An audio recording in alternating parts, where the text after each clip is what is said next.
Welcome back to the Janus Project. You'll see behind me, I have the brand new book from Jordan Peterson, Beyond Order. I've been working my way through it. I'm a few hours. Okay, I'm still on rule number 1, but I feel like I'm a few hours into it. I'm not sure how far I am in on it.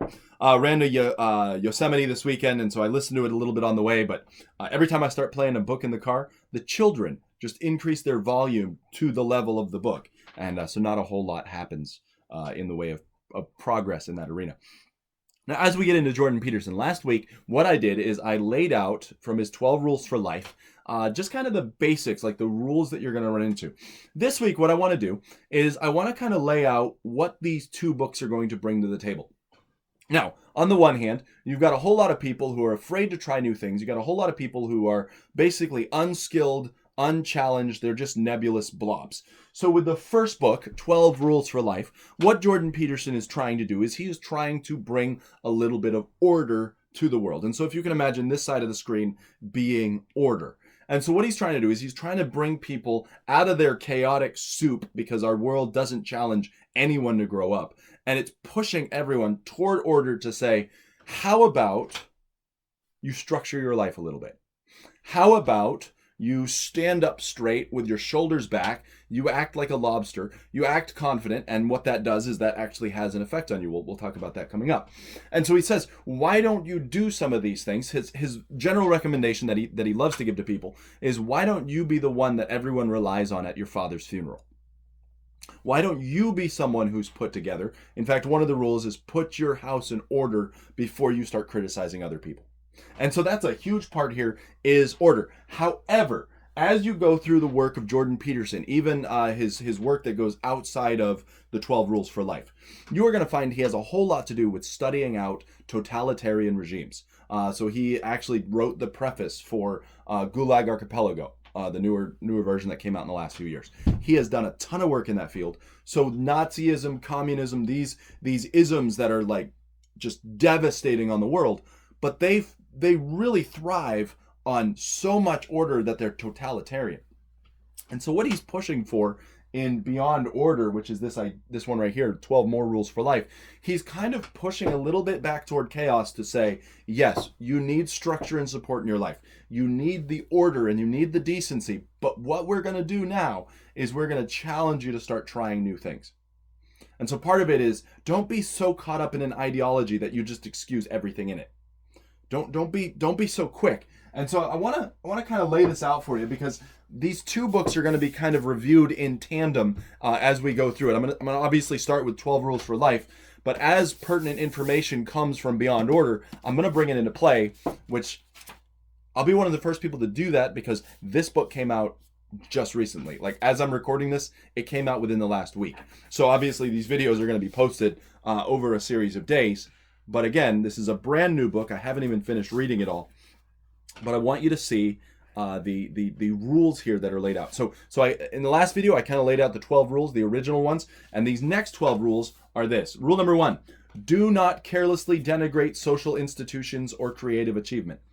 And so as you are going through that, there is a level of he uses the illustration of pointing. Like when we point at something, we're narrowing in on it, and you can use words to kind of point at things. And so social institutions, creative achievements, those are good things. And so if you needlessly denigrate them, you're actually doing damage. There's something to be said about, hey, the guy who's in charge might be in charge because he's competent. This worldview that has existed, so like take Christianity, it's existed for 2,000 years. We might not want to get rid of that flippantly. I know there's people who are like, I just hate Christianity. Okay, get over yourself. It has done more good for this world than you could ever imagine. But people hate it because there are some people who have used Christianity badly. Rule number 2, imagine what you could be and then aim single-mindedly at that.